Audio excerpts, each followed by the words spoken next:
Okay. TV पर अपनी ही videos देखती हूँ मैं, कितनी सेल्फ ऑब्सेस्ड हूँ, ऐसा आपको ये ब्लॉग देख कर के स्टार्टिंग में लगेगा। लेकिन एक्चुअली में इसके पीछे का रीज़न क्या है वो पूरी ब्लॉग देखने के बाद पता चलेगा। हेलो नमस्ते माई करची से कलम तक फैमिली, मैं हूँ रचना। कैसे हैं आप लोग? आई होप आप सब बहुत अच्छे होंगे। और वीकेंड यानी कि संडे स्पेशल, बहुत टाइम बाद ऐसा मौका मिला कि मैंने घर पर फेशियल कराया। हमेशा तो करती हूँ, इस बार मौका मिला कराने का। जब हम सेल्फ पैम्पर्ड होते हैं तो अच्छा तो लगता है, लेकिन जब कोई हमारी स्किन को पैम्पर करता है, स्किन केयर करता है, तो वो और ज़्यादा अच्छा लगता है। नॉर्मली मैं पार्लर नहीं जा पाती हूँ रचित को छोड़कर, बट यहाँ पर कॉलोनी में एक दीदी हैं जो कि घर पे आ जाती हैं, और ये फैसिलिटी होने के कारण मैंने उनको घर पे ही बुलाया और उन्होंने जो सजेस्ट किया वही फेशियल मैंने कराया। तो अभी फेस पैक सूख रहा था तो मैं उसको अच्छे से स्प्रेड कर रही थी अपनी आँखों के नीचे। और क्या होता है ना, बहुत लंबे समय तक जब आप खुद से करते करते रहते हैं ना, तो जब कोई और कर देता है तो प्रॉपर मसाज हो जाती है फेस की, खासकर सारे फेशियल पॉइंट्स की। तो मैंने आज वही कराया और वीकेंड में सिर्फ फेशियल ही नहीं और भी बहुत सारी चीज़ें हुई। तो ये है ज्योति दी, इनका यहाँ कॉलोनी में अपना पार्लर है और घर पर जा कर के सबकी ये सारी चीज़ें करती हैं। बहुत ही कहते हैं ना हंसमुख स्वभाव की, और बहुत ही सही चीज़ें सजेस्ट करती। तो इन्होंने मुझे VLCC का ये वाला फेशियल सजेस्ट किया जो अराउंड 280 रुपये का था, और बाकी इन्होंने फेशियल के जो चार्जेस लिए ये इसे ख़रीद करके ले आई, तो मुझे जाना भी नहीं पड़ा। तो इसलिए तो बहुत ही अच्छे से फेशियल कराया और उसके बाद रचित पढ़ने बैठ गया। नंबर 1 पे है। नंबर 2 लिविंग थिंग्स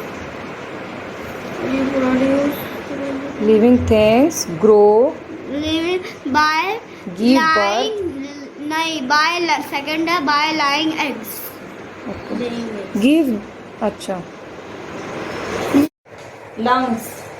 पता है जब एग्ज़ाम आने को रहता है ना तो बच्चों को पढ़ाते रहना बहुत ही मेहनत का काम है, और ख़ासकर वीकेंड बच्चों को पढ़ाना, क्योंकि रचित के मन में ये रहता है आज संडे है पढ़ना नहीं है। तो मैंने और तो कुछ नहीं पढ़ाया। उसके स्कूल में एक प्रोग्राम होने वाला है जिसमें स्टेज पे परफॉर्म करना है, 10 लाइन्स बोलनी है नॉइज़ पॉल्यूशन पर, साथ ही साथ इंट्रोडक्शन बहुत अच्छा सा देना है। तो ये लर्न करा रही थी मैं उसको, और साथ ही साथ मैं अपने किचन का भी काम कर रही थी। और आज रचित के लिए सुबह नाश्ते में मैंने बनाया था पास्ता। हर बार मैं कोशिश करती हूँ अलग अलग तरह से बनाऊँ, तो पास्ता की वजह से ढेर सारी रेसिपी मैंने चैनल के प्लेलिस्ट पे शेयर की है, आप चाहें तो देख सकते हैं।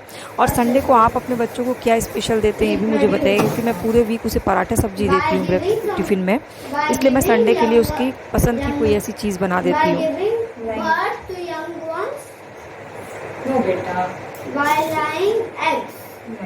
एबिलिटी टू प्रोड्यूस बेबीज, उसके बाद मैंने वही नहीं डेफिनेशन डिफाइन करना होता है ना, तो उस टर्म को डिफाइन करो। एबिलिटी टू प्रोड्यूस बेबीज, बोलो। Ability to produce babies, gills का इस नो बेटा, जो नहीं बता पा रहे हो भी लर्न करना है, जो उसके दिमाग पे जोर मत लगाओ। हैच आउट, बताओ। फिश मतलब गिल्स आर कॉल्ड, मतलब गिल्स फिश। फेशियल कराने के बाद स्किन इतनी अच्छी लग रही थी, और बाल में भी मैंने पूरी ऑयलिंग कर ली, क्योंकि जिस दिन बाल धुलना होता है ना तो सुबह में ही ऑयलिंग कर लेते हैं तो बाल बहुत अच्छे हो जाते हैं। और आज घर की डस्टिंग क्लीनिंग के अलावा दिन में मैंने सोचा आज रचित के लिए राजमा बनाती हूँ, क्योंकि रचित के अकॉर्डिंग दुनिया की सबसे अच्छी सब्जी होती है राजमा। उसको राजमा बहुत पसंद है, और राजमा एक्चुअली खाना भी चाहिए। मैंने उसको बताया कुछ चीज़ें राजमा के बारे में, तब से उसको राजमा और पसंद आ गया है। तो राजमे के लिए मैंने क्या किया, राजमा पहले उबलने के लिए छोड़ दिया था उसमें नमक और पानी डाल करके, और तब तक पेस्ट बना लिया प्याज, लहसुन, अदरक और टमाटर का। बट इस पेस्ट को बनाते समय मैंने इसमें 1 चम्मच खड़ा धनिया डाला, तो ये राजमा और टेस्टी बनता है। बेसिकली आज मैं बनाने वाली थी क्रीमी राजमा रचित को बहुत पसंद है। और क्रीमी राजमा, पंजाबी जो राजमा बनते हैं, जो दिल्ली में राजमा बनते हैं, राजमे का कबाब, राजमे का सलाद, राजमा की बिरयानी, ये सब कुछ मैंने आपके लिए चैनल के प्लेलिस्ट पे शेयर की हुई है। आप चाहें तो वेज रेसिपीज़ का प्लेलिस्ट है, उस पर जाके देखिएगा। और वही इंग्रेडिएंट्स होते हैं, लेकिन हम क्या करते हैं उससे अलग अलग डिशेज जब बनाते हैं तो घर वाले भी खुश होते हैं और हमें भी अच्छा लगता है। तो अब मैंने इसका पेस्ट तैयार कर लिया और राजमा ऑलरेडी बॉयल हो गया है। राजमा बॉयल होने के बाद गैस के फ्लेम को बंद करके कुकर खाली करके उसी कुकर में बनाया। ज़्यादा बर्तन, कोशिश होती है कि बर्तन ज़्यादा जूठा ना हो, जो बर्तन निकलता है वो तुरंत धुल लेती हूँ। तो इसमें सरसों का तेल डाला और साथ ही साथ डालेंगे 1 चम्मच घी। जब राजमा बनाते हैं ना उसमें 1 चम्मच घी डाल करके बनाइएगा, बहुत टेस्टी बनता है। और सबसे अच्छी बात यह है कि घी, बहुत सारे लोगों को लगता है घी बहुत नुकसान करता है, पर ऐसा नहीं है कि घी नुकसान करता है। इसके बाद इसमें दिया है हींग का तड़का और साथ ही साथ खड़े जीरे का तड़का। हींग के तड़के से इसका स्वाद बहुत अच्छा आता है और ये बहुत ही कॉमन, अभी तक आपको लग रहा होगा बिल्कुल कॉमन है, ऐसे तो हम भी बनाते हैं और सही बात है कि सब लोग ऐसे ही सब्जियां बनाते हैं। प्याज, लहसुन, अदरक, टमाटर का पेस्ट इसमें डाल दिया। इसको मिक्स करूँगी, लेकिन कुछ मसाले, बेसिक मसाले डालूंगी, जैसे कि थोड़ा सा हल्दी पाउडर, थोड़ा सा लाल मिर्च पाउडर, थोड़ा सा इसमें मिलाऊंगी गरम मसाला, 1 चम्मच से सवा चम्मच गरम मसाला और जीरा पाउडर। और अब इसको धीमे आंच पे छोड़ दूंगी भूनने के लिए। तो समय बचाना होता है, संडे को वैसे ही बहुत हेक्टिक होता है हम लोग का, ऊपर से एक तरफ रचित को भी लर्न करवाना था, एक तरफ राजमा बना रही थी। तभी मुझे ध्यान आया कि संडे को मेरा मशीन ना, आज मैंने 2-3 राउंड लगाया वॉशिंग मशीन, क्योंकि बेडशीट सब उतारा था वो भी इकट्ठा हो गया था और डेली वाले कपड़े भी इकट्ठा हो गए थे, वाइट कपड़े अलग हो गए, तो इस कारण से 2-3 राउंड कपड़े इकट्ठा हो जाते हैं। या रचित जो मैदान से खेल के आता है ना, जिन कपड़ों में मिट्टी लगी होती है, उसकी मिट्टी को पहले हाथ से धुल करके तब फिर वॉशिंग मशीन में डालती हूँ, ताकि वॉशिंग मशीन ख़राब ना हो। इस कारण से सैटरडे संडे ना कपड़े का लोड थोड़ा ज़्यादा हो जाता है। तो 1 राउंड कपड़े सूख गए थे, तो मुझे ध्यान आया कि पहले जब तक मसाले भुन रहे हैं मैं उन कपड़ों को तय कर लेती हूँ और अलग अलग कर लेती हूँ। प्रेस करने के लिए अलग जाएंगे, डेली के कपड़े अलग हैं। इस तरह से मैं कपड़े तय करी थी और साथ ही साथ रचित से भी बातें हो रही थी, रचित से भी मैं लर्निंग उसमें कंटिन्यूस लगी हुई थी। तो संडे को आपका सबसे बिज़ी क्या रहता है शेड्यूल में? आपका सबसे कंपलसरी और बिज़ी काम क्या रहता है? बिज़ी करने वाला जो आपको हर संडे करना ही करना है, मुझे ज़रूर बताइएगा। जैसे मेरे लिए संडे को होता है घर की क्लीनिंग, डस्टिंग, वॉशरूम धुलना, बाल धुलना। बहुत सारे लोग बोलते भी हैं कि आप इसे खुद क्यों धुलती हो, किसी और से कराते क्यों नहीं हो, आप रेलवे कमिश्नर की वाइफ हो, आपको ये सब नहीं करना चाहिए। बट मुझे लगता है कि अपना ये सब, अपने घर गृहस्थी का काम ना खुद करना चाहिए, सेल्फ सेटिस्फेक्शन देता है और अच्छी फीलिंग आती है। इसके लिए दूसरों पे डिपेंडेंट रहने की कोई ज़रूरत नहीं लगती है मुझे, और एक अच्छा पॉजिटिव तरह से पूरा दिन बीतता है। खाली बैठने से ना दिमाग में बहुत नेगेटिविटी आती है, इसलिए आप जितना अपने आप को इंगेज रखते हैं ना, उतना ही अच्छा लगेगा आपको खुद भी। ये सबके लिए, सिर्फ लेडीज़ के लिए नहीं, सारे एज ग्रुप के लोग को, ओल्ड एज में भी ना ओल्ड एज लोगों को बिज़ी रखना बहुत ज़रूरी होता है। तो मेरी कोशिश यही रहती है कि चाहे मैं अपने इन लॉज के पास रहूँ, चाहे मम्मी पापा के पास रहूँ, उन लोगों को बिज़ी रखने की कोशिश करती हूँ।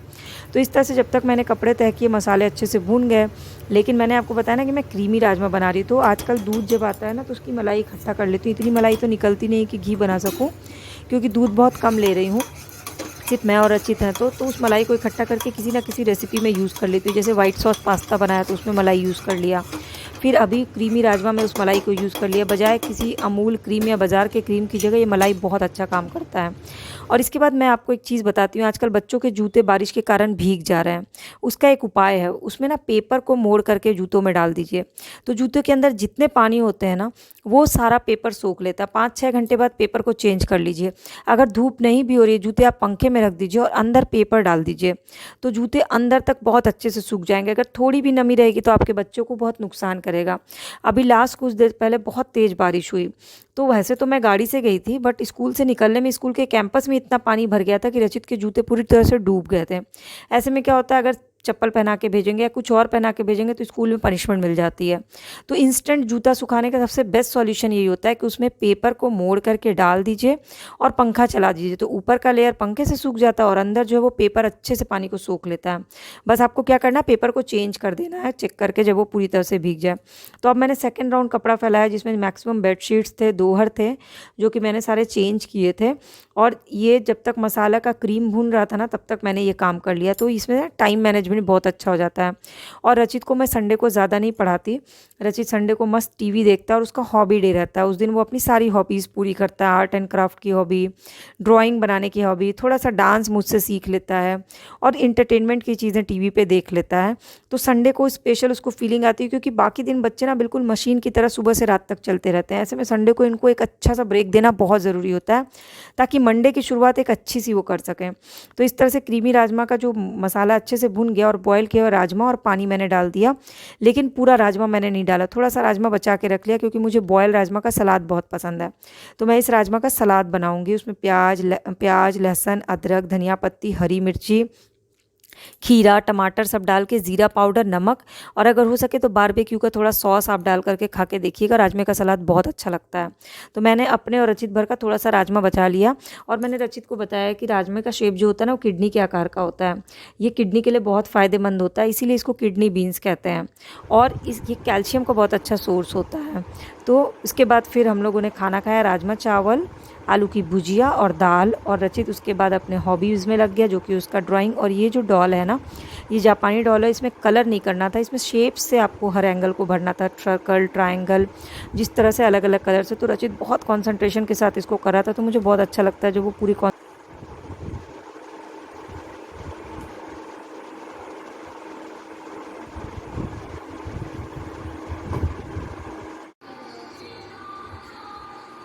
और फिर मैं और रचित यूट्यूब पे पुरानी वीडियोस देखने लगे। सावन के महीने के बारे में उसको बता रही थी, तो उसको सावन के कुछ डांस मेरे चैनल पर हैं, 4-5 वीडियोस हैं स्पेशली सावन की, वो मैं दिखा रही थी। और जो मेरे घर काम करने आती है ना, वो भी देखने के लिए बैठ गए, उनको भी बहुत अच्छा लगा, रचित को भी बहुत अच्छा लगा। बेसिकली मैं वीडियोज़ इसलिए देखती हूँ ना अपनी, क्योंकि इससे मुझे पता चलता है कि मेरे अंदर क्या क्या, मेरी परफॉर्मेंस या किसी भी चीज़ में क्या कमी है, इसको और बेटर मैं कैसे कर सकती हूँ। मैं सेल्फ ऑब्सेस्ड नहीं हूँ, बल्कि मैं अपना सेल्फ इम्प्रूवमेंट चाहती हूँ। वो तभी हो सकता है जब आप अपनी कमियों को निकाल सकें। तो मैं अपनी कमियाँ ढूंढती हूँ और उसको और बेटर करने की कोशिश करती हूँ।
ओके,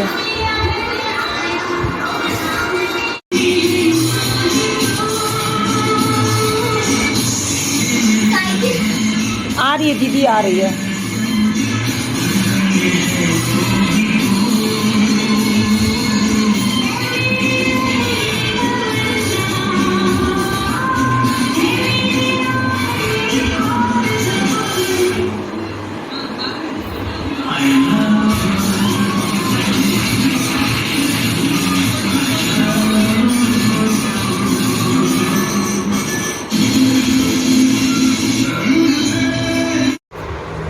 अगर ये डांस वीडियोस पूरी देखनी होगी ना, तो चैनल पे एक प्लेलिस्ट है डांस वीडियोस की, उस पर जाके देखिएगा। ये है रचित के मामा, लेकिन ये मामा नहीं है, रचित इसको भाई बोलता है, अर्शु भाई, क्योंकि ये मेरी चाची का बेटा है, बहुत छोटा था तभी मेरी चाची की डेथ हो गई, तब से ऑलमोस्ट हमेशा मेरे पास रहा है, तो मेरा ये बड़े बेटे की तरह है। रचित हमेशा बोलता है, अर्शु भाई तुम्हारा बड़ा बेटा है, मैं छोटा बेटा हूँ। और रचित को बहुत शौक है चंपी करने का, बाल सर दबाने का। तो अभी आया हुआ है हर्ष यहाँ पर, तो रचित उसका बहुत दिल से वेट करता है कब आएगा अर्शु भाई, कब मैं उसका सर दबाऊंगा, कब मैं उससे बातें करूँगा। ये छोटे छोटे से इमोशंस होते हैं जो बच्चों में डेवलप करना बहुत